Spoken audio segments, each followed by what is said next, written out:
იმოძრავად მოვდიოდნენ. წინააღმდეგ შემთხვევაში მოხდება თქვენი იდენტიფიცირება და დაჯარიმება. გაგაფრთხილეთ, ყველანი გადავბრძანდით და იმოძრავად მოვდიური. და იქ რო დადის თავი შეეშვა. იმოძრავად მოვდიური. აი ეს ხალხი საწავიდეს. აი გადავა. ხელს შეუშლით.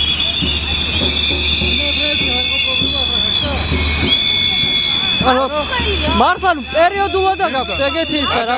რა საერთო? ანუ